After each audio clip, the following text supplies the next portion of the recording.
Well, can you imagine having a gardening business where you are selling your fine produce to high-end restaurants, but you have no weather and no soil problems? Well, let's find out how that happens. Every garden, of course, is about the gardener, and our gardener today is Charlie Crawford with CC Gardens Microgreens. Hi, Charlie. Hi, Julia. Nice to meet you. Well, okay, so this is the soil, I understand, and it's a little different than my soil. This is the soil we use here in the micro farm. This is rock wool. It is a growing medium, but it is also an insulation product. I chose to use this because it is soilless. It doesn't require any washing once you plant in it. And chefs love it because I can bring this right into the restaurant like this and they don't have to worry about any sort of contamination whatsoever. So basically what I do with this product is I soak it first in a high pH volume bath, such as this right here. When it's done soaking, I'll bring those up and I gently ease some of the water out of those because you don't want anything too wet. All right, got that. Then I bring it to a temperature controlled propagation mat. Some heat mats underneath that just to make sure it's doesn't get too hot. Okay, I will set up the whole room with those, literally 112 squares of those in this room twice a week to do this. Well, this is the original no-till farming, I guess. Right, right. At that point, I've selected the seed for what variety I'm going to be planting at that moment for that particular grow cycle. Today it's kale for this here. I gently just tap on a bowl and propagate those seeds onto the top of that rock wool, much like pepper in your scrambled eggs. Hopefully you like pepper. So there's no worrying about depth, you're just covering the top. Just covering the top. Don't want to get it too thick, but don't want it to be too thin either. After that, just a light misting.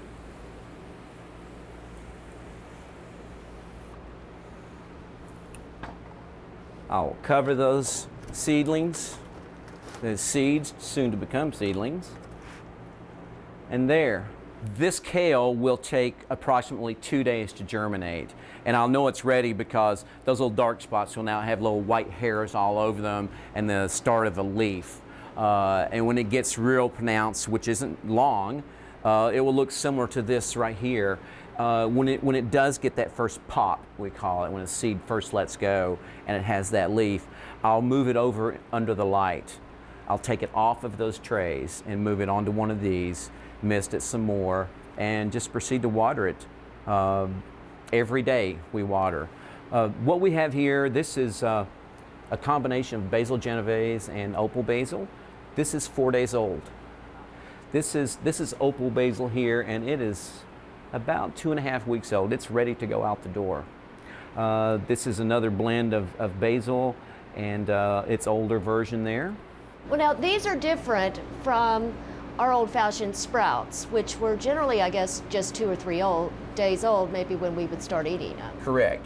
And the biggest difference in microgreens and sprouts is sprouts are grown in a soilless environment, literally. No rock wool, no nothing, just a warm, damp environment.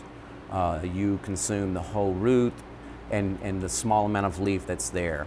Microgreen is definitely grown in soil or rock wool or cocoa, and you harvest it when you get the first true leaves. The first true cotyledon is what they're called.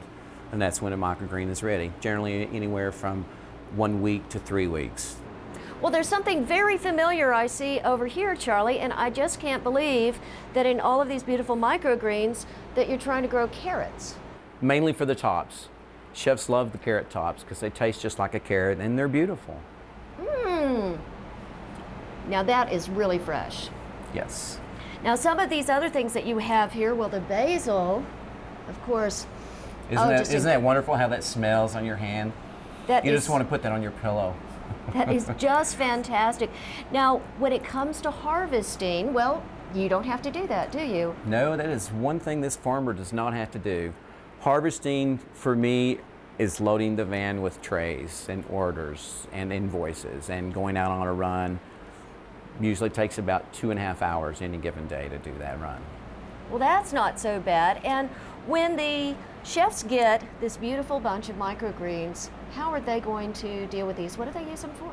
They use them on many things: pizzas, salads, lovely fish dishes. This particular product here, tangerine jam, is excellent on chocolate ice cream. Oh, I bet it is. So It really is. they're getting this fresh growing product in their store. How long can they keep it? They can keep it probably about a week before they'll use it all up or before it meets its usability. So they'll just take it and snip it off, and you'll have And just most chefs will use it all before the end of the week. what a great product. Just snip and have your fresh greens right there, That's right. right next to the plate. This is fantastic. As you plant these, do you already have orders for them? Do you already know what you've sold? Yes, I do. I have a list of all of the restaurants I service, as well as what they're ordering. I have a flow chart that tells me what I need to plant every week for their order. Planting's done twice a week, and deliveries are done 5-6 days a week all over Nashville. Some restaurants are twice a week, some are 3 times a week. Well, let's talk about then some of the varieties that you're growing here, because I see all kinds of beautiful green leaves, but I don't always recognize them at this stage. So what do we have? All right, this is thyme. Everyone's familiar with thyme. As an adult plant, it's real woody and real tough, but as a baby, it's very tender and very flavorful. We also have red vein sorrel. This is broccoli. More basil. I have some mustard. This is a Ruby Streaks mustard. That's a very favorite one there. Very flavorful, very colorful. Chefs tend to like a lot of color. Well, Charlie, tell me a little bit about the growing conditions here. We are using horticultural brand fluorescent lights. I have several fans going, 2 dehumidifiers, a window unit, air conditioner, all just to keep the temperature and humidity at a certain level, which is around 74 degrees and 50 to 55% relative humidity. Now, there have to be some sort of special issues that you deal with here that's different than regular gardening. There is. There's one thing in particular, and it's called damping down. That's where something gets too much moisture and it fails. Some things that are susceptible to that is this basil here. Because it's so dark and it's so dense, it's hard for air to flow through that. So it actually could hang on to moisture longer than it should and will start to wilt within, and then it will spread. So if I see that, I have to remove that square. I don't have many issues with pests per se. Occasional gnats, which, you know, they're going to come in anyway, but they don't last long because everything goes out the door really fast. As a very innovative entrepreneur here with a very different type of gardening, where did you get all your inspiration? How could we learn more? Well, first off, gardening's always been a hobby. And I took the hobby and sort of went a little bit further with it when I came across this article in this Growing Edge magazine about microgreens. And it really made the light bulb go on in my head and gave me ideas of how to approach this, where the market was. And this was my inspiration. Well, thank you so much for sharing your beautiful garden with us today. I'm sure it's a lot of fun throughout the year, and it really gives all of us some more inspiration and another idea for gardening, maybe the easiest way I've seen yet. Well, thank you.